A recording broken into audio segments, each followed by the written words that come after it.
My wife Judith didn't make a sound when she left. That was her way. Even at the end, she refused to be a burden to anyone.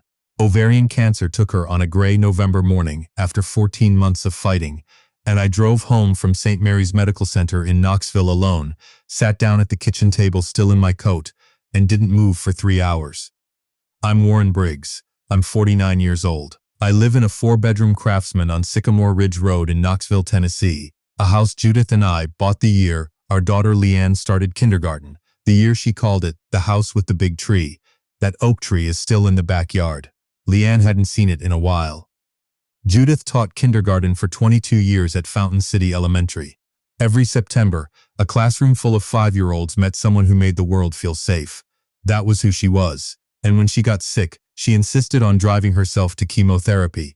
I had to fight her for the keys. The day she died, I promised myself I would not fall apart. I had a daughter to call, bills to manage, a house to run. I told myself I would grieve properly later. The proper later is still pending.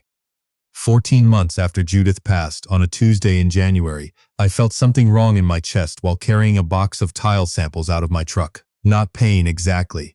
Pressure. The kind of sensation that doesn't match anything you've felt before. I set the box down slowly and stood in the driveway for a minute, hand flat against my sternum, telling myself it was the cold air.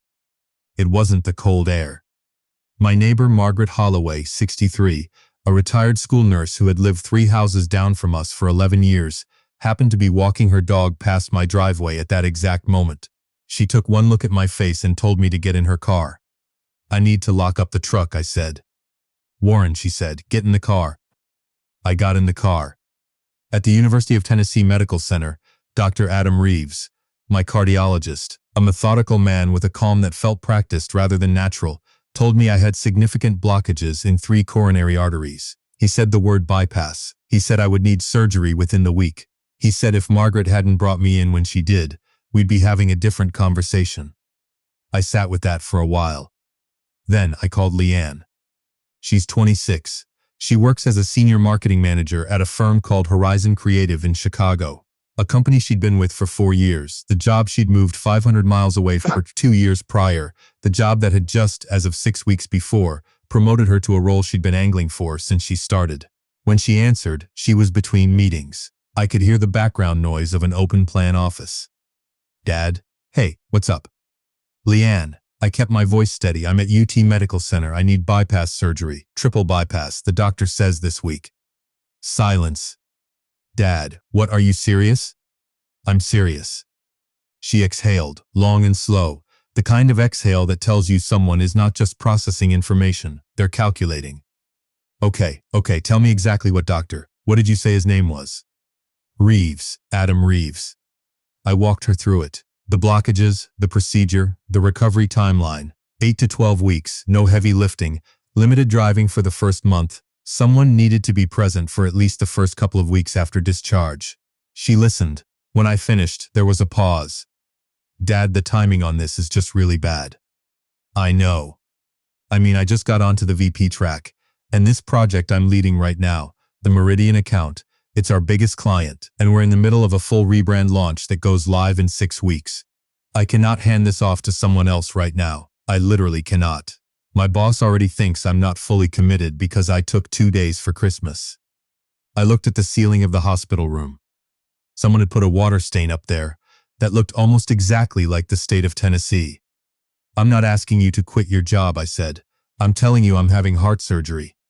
"I know, Dad, I know, and I love you, and I'm scared, but you have Margaret next door, right? And what about Bobby? Bobby Trent would help. You're not alone there."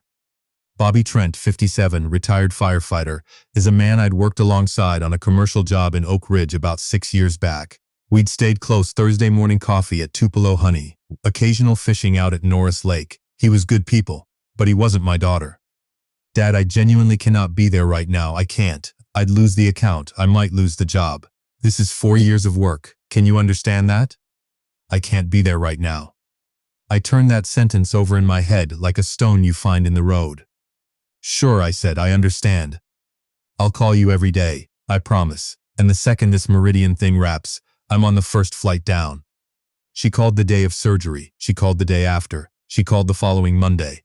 By the second week, the calls came every 2 or 3 days. By week 3, it was texts. By week 4, she sent me an e-card with a cartoon dog wearing a stethoscope. Sending love, Dad, feel better soon, signed L plus Theo. That was the full extent of contact for the remainder of my recovery. I want to say something about open heart surgery, because it matters to this story, and because I had no idea what I was walking into until I was already inside it. Triple bypass surgery, coronary artery bypass grafting, involves rerouting blood flow around blocked arteries using vessels grafted from elsewhere in your body, typically your leg. The procedure requires the heart to be temporarily stopped. A bypass machine keeps you alive while the surgeon works. When you wake up, there's a tube in your throat that they remove while you're still groggy, which is an experience I would not recommend to anyone. The recovery is long and humbling. The incision across your sternum takes weeks to knit. Coughing, which you do constantly in those first weeks because the lungs need to clear fluid, feels like being opened back up from the inside. Getting out of bed requires strategy. Showering requires help. The fatigue that settles in around week 3, after the adrenaline of survival fades, is the kind that makes you question whether you were ever a person who did things. Margaret Holloway appeared on my porch every morning at 7 with coffee and whatever she'd made the night before. Scrambled eggs with sharp cheddar, biscuits from scratch. A chicken stew one week that I ate every day for 4 days and never got tired of. She drove me to follow-up appointments when I wasn't cleared behind the wheel. She sat in waiting rooms with her paperback mystery novels and acted like any of this was perfectly normal. Bobby Trent showed up on Saturdays. He'd been a firefighter for 28 years and couldn't sit still if you paid him, so he'd find things around the house to quietly fix. The gutter I'd meant to rehang since fall. The back porch light that had been flickering for months, while I sat in the recliner trying to get my energy back. He never made a production of it. He'd arrive at 9, work until noon, eat whatever Margaret had left and go home. Leanne did not come. Not for surgery, not during recovery, not when I had a complication at week 5, a minor fluid buildup around the heart called pericarditis, which sent me back to UT Medical for 2 days and scared me more than the original surgery had. I texted her about it. She called that evening, sounded shaken, said she'd try to come soon. She did not come soon. I was cleared by Dr. Reeves in late March, full recovery. He told me my heart was mechanically sound, which is a clinical way to say something meaningful, but I appreciated the precision. On the drive home, Bobby stopped at a Dairy Queen and bought me a large Blizzard, even though I'd told him I was watching my cholesterol, and said he was proud of me. And then immediately changed the subject to whether the Vols were going to make a bowl game, because that's who Bobby Trent is. By summer, I had a life again. Not the life I'd had with Judith. That was its own thing, irreplaceable, existing in a window that was closed now. But a good life. I was back on job sites 2 days a week in a consulting capacity, which gave me purpose without the physical strain. I was sleeping through the night. I had my Thursday mornings with Bobby. I had Margaret's Sunday porch dinners. She'd started hosting the whole street, 8 or 9 neighbors around folding tables in her backyard, and I looked forward to those Sundays more than I could explain. Leanne and I had spoken perhaps 20 times across 9 months. Birthday calls, a Christmas FaceTime where I could see Theo's arm around her on the couch, occasional texts when she saw a news story she thought I'd like, the kind of contact that lets you say we stay in touch without that phrase meaning much. I didn't hate her. That's important to say. I'd done whatever reckoning I needed somewhere around week 7 of recovery, alone in that recliner at 2 in the morning when I couldn't sleep and had nothing left to distract myself with. I looked at the living room ceiling for a long time and made a decision that surprised me with how quiet it felt. I wasn't going to spend energy on resentment, but I was also not going to pretend that what happened hadn't happened. I didn't know what was coming. I didn't know that on a Wednesday afternoon in October, my phone would show her name, not a text, not a quick FaceTime, an actual call, and that when I picked up, everything I thought I'd settled would need to be reopened. Dad, her voice was off, rough around the edges. The practiced brightness she'd maintained over months of FaceTime calls was completely gone. Dad, I need to talk to you. I'm here.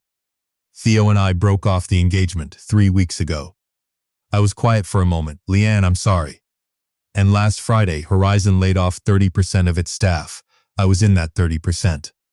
Leanne, my sublease on the apartment is up at the end of November. I have savings, but not enough to float Chicago rent on no income while I job search in this market. A pause. Dad, I need to come home, stay with you for a while. Maybe a few months just until I land something. I know it's a lot to ask. I don't know where else to go. I was standing in my kitchen. 2 mugs on the counter, mine and Margaret's from when she'd stopped by that morning. Outside, the oak tree had gone gold and orange at the edges the way it always did in October. I thought about a hospital room in January, a phone call from that room to Chicago, the way Leanne had exhaled before she spoke, long, slow, calculating. I thought about 6 weeks of recovery texts and a cartoon dog in a stethoscope. I thought about waking up alone at 2 in the morning after surgery and deciding in the quiet what kind of man I was going to be from then on. And I thought about something Margaret had said on the drive home from my March clearance appointment. She'd been watching the road, and she'd said it without looking at me. Warren, you gave yourself permission to need things these past few months. Don't take that permission back just because you're on the other side of it. I took a slow breath. Leanne, I said, I can't be there right now. Complete silence. 5 words, her words, handed back with the same measured tone she'd used 9 months ago from an open-plan office in Chicago, when I was sitting in a hospital room with my arteries blocked and my chest scheduled to be opened. What? She said it quietly, not angry yet, genuinely disoriented. I can't drop everything and be what you need right now. I have my routines, my people, my own schedule. I'm not in a position to restructure my life around someone else's crisis on a Wednesday afternoon phone call.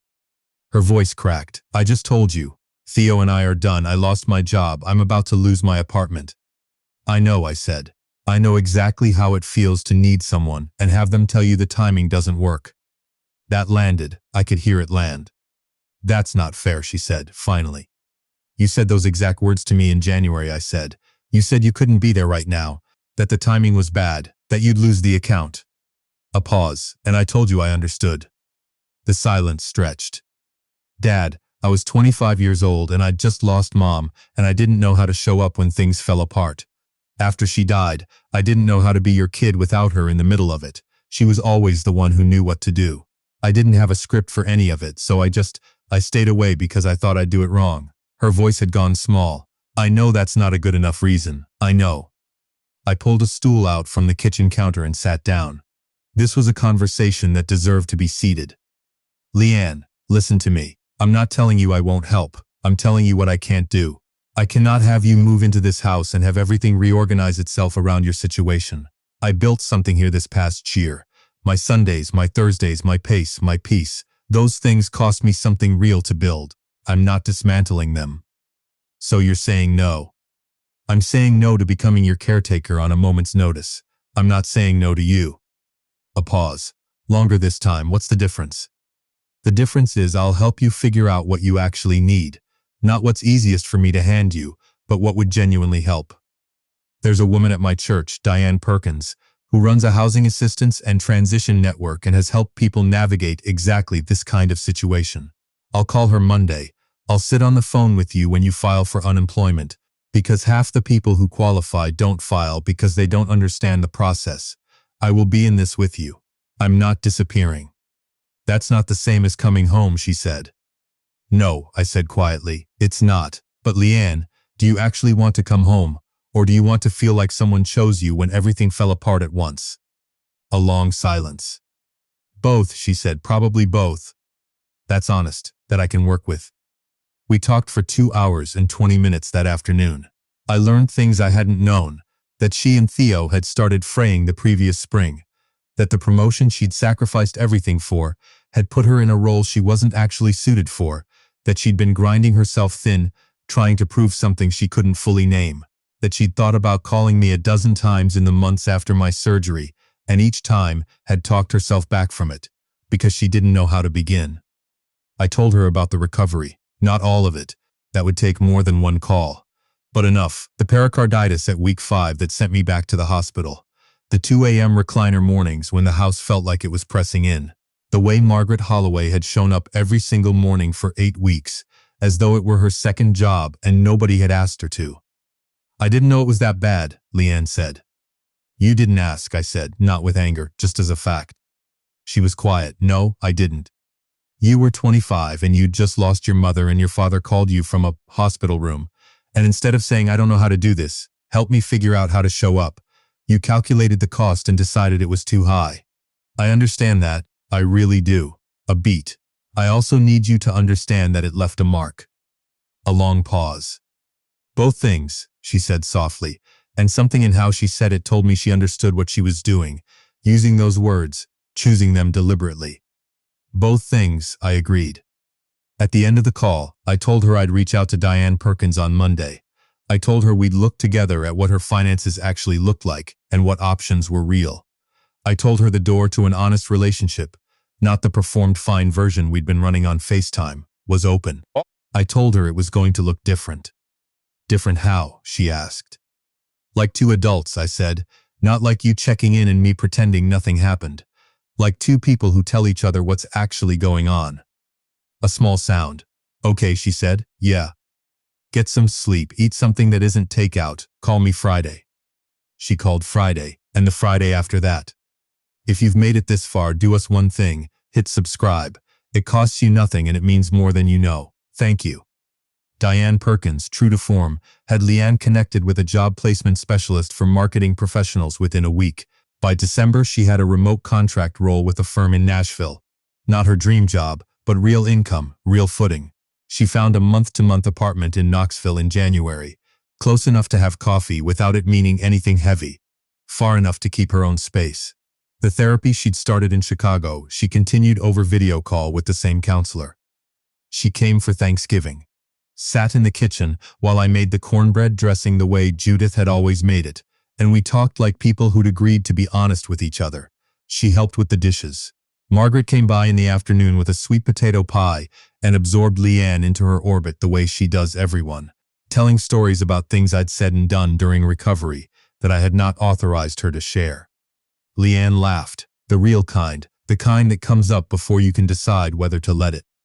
Before she left that evening, she stood in the kitchen doorway and looked at the house the way you look at something you've been away from too long. Judith's copper mixing bowls still on the shelf. The recipe binder on the counter still in Judith's handwriting. The oak tree visible through the back window, stripped bare for winter. Looks the same, she said. Most of it, I said. She nodded. She understood what I meant. We are not who we were before Judith died. That version of us needed her in the center of it, holding everything together. And she's gone, and there is no reconstructing what she held. But we are somewhere real now. Somewhere neither of us has to perform. That is worth more to me than the version that looked fine in Christmas FaceTime frames. If you're listening to this, and you're the one who went through something serious alone, the surgery, the diagnosis, the long stretch of nights with nobody there, and the person who should have shown up decided their life was more pressing than yours. I want to say this clearly, you are not required to be endlessly available to someone who wasn't available to you. That is not bitterness. That is information. What you do with it is yours to decide. You are allowed to build a life that doesn't organize itself around people who couldn't show up for yours. And when they come back, as they often do, usually right when the tables have turned and their life is the one coming apart, you are allowed to breathe. You are allowed to say, calmly and clearly, what you can and cannot give. You are allowed to hand back their own words in a steady voice and let them hear, for the first time, what those words sounded like from the other side. 5 words changed everything between my daughter and me, not because they were cruel, because they were true. And sometimes the most honest thing you can do for someone is refuse to protect them from what their own choices actually cost. I'm Warren Briggs. I'm 49 years old, my heart is beating cleanly, and I am building something on Sycamore Ridge Road that is worth keeping. And I'm just fine. If this story meant something to you, hit the like button and subscribe for more stories from our community here at Quiet Family Revenge.